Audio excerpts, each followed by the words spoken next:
This is every Star Wars show we're getting this year of 2023. Happy New Year, everyone. Let's jump into it. This comes from the website StarWarsNewsNet.com, and they are showcasing every show that is slated to come out this year. And this is the order of which they're coming out in. This Wednesday, January 4th, we can expect the first 2 episodes of Star Wars The Bad Batch Season 2. When the new season of Star Wars The Bad Batch opens, months have passed since the events of Kamino, and the Bad Batch continue their journey navigating the Empire after the fall of the Republic. They will cross paths with friends and foes, both new and familiar, as they take on a variety of thrilling mercenary missions that will take them to unexpected and dangerous new places. So a few things that we absolutely need to get in Season 2 of The Bad Batch. We have to get Boba Fett. We have to get that confrontation between the Bad Batch and Boba Fett. And they need to answer, what is up with Omega? Where was she during the events of the rebellion? And who is she really? Now, there is a theory out there floating around that Omega is actually in fact Rey's mother. Now, this theory really doesn't make any sense to me for many reasons,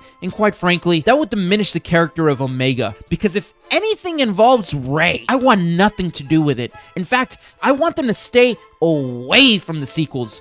Don't connect it to it, pretend it doesn't exist. We can move on. We don't need it. And right after the Bad Batch Season 2, we're rolling into The Mandalorian, which is dropping March 1st. Now, I don't think they're going to drop 2 episodes. They don't need to. People already want to see this show enough. So the journey of The Mandalorian through the Star Wars galaxy continues. Once a long bounty hunter, Din Djarin has reunited with Grogu. Meanwhile, the New Republic struggles to lead the galaxy away from its dark history. The Mandalorian will cross paths with old allies and make new enemies as he and Grogu continue their journey together. So just a little recap of what happened in Season 2. Din Djarin was kicked out of the Mandalorians. They said, sorry, you remove your helmet. You showed everyone how attractive you are. We don't need you around here. And Grogu, who was being trained by Luke Skywalker, realized what kind of a bum Luke Skywalker was turning into.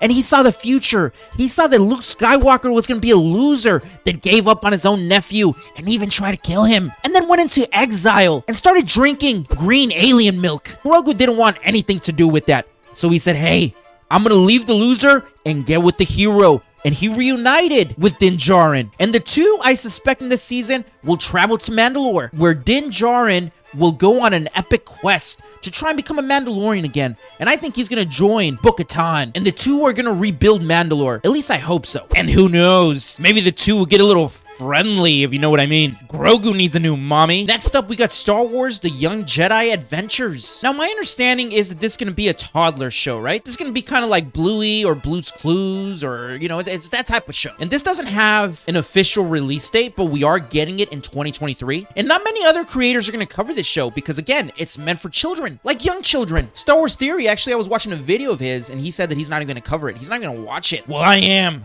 I'm gonna sit there and review every episode for you guys. Set there in the High Republic area, Star Wars Young Jedi Adventures follows younglings as they study the ways of the Force and learn valuable skills needed to become Jedi. Compassion, self-discipline, teamwork, patience, and friendship. It will be the first full-length animated Star Wars series created for preschoolers.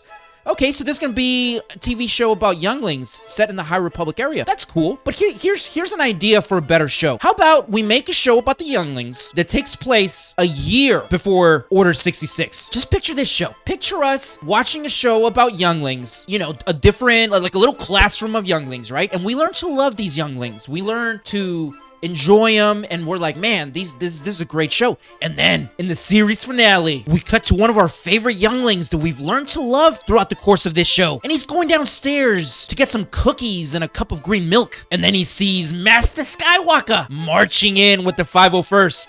And then the show ends. Now that's the show I want to watch, and that's the show I think we all want to watch. And next we got Visions. Now I really don't have much to say about Visions. I think I've only watched like 2 episodes of the first volume, and quite frankly, I really don't care too much for it because these are just anthology episodes that are not canon, so thus they really don't matter. To me, this was Desney Plus saying, hey, we have nothing left to explore in Star Wars, you know? We made all that other crap that was actually good. Not canon anymore, so let's make our own new material. And quite frankly, most of them really weren't that good. I think the samurai one was pretty good. There was another one, I think, but they're all pretty forgettable. Star Wars Visions is an animated anthology series featuring celebratory expression of Star Wars storytelling. 7 Japanese anime studios brought their unique talents and perspective to Star Wars Visions Volume 1. Launching in 2023, Volume 2 will feature stories from creative teams from Chile, France, Japan, India, Ireland, Spain, South Africa, South Korea, and the UK and the US.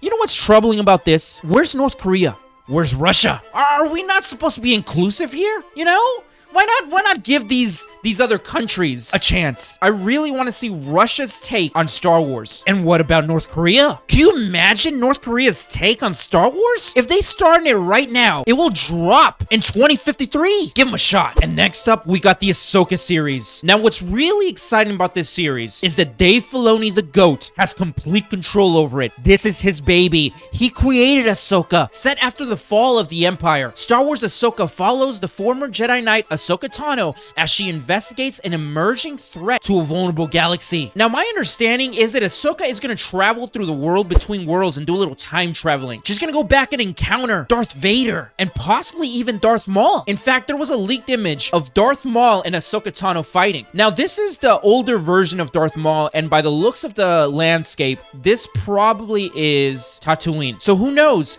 Maybe she intercepts Darth Maul and stops him from running the Fade with Obi-Wan Kenobi and possibly even saves him. Now, just a quick side note here. I think it's fair to say that Ahsoka Tano has the greatest character arc of any fictional character ever. She went from an annoying little brat to probably being one of the most beloved Star Wars characters of all time. I mean, she is one of, if not my favorite Star Wars character ever. And let's not forget, arguably the best lightsaber duel ever was during the last season of the Clone Wars between Maul and Ahsoka. And last but not least, we have Skeleton Crew. Now, I don't know too much about this show, and really not much has been revealed. Star Wars Skeleton Crew, set in the New Republic era, is about a group of kids lost in the Star Wars galaxy trying to find their way home. So that's pretty much it. That's all we really know about this series. And one of the only things that I can think of that is exciting about this show is that Jon Favreau is involved, so, you know, he gave us the Mandalorian. So I have hope. I have hope for Star Wars Skeleton Crew. What is the show that you are most excited for, and what is the show that you are least excited for? Be sure to let me know down in the comments below, and join the Legion and subscribe to this channel. Sensational!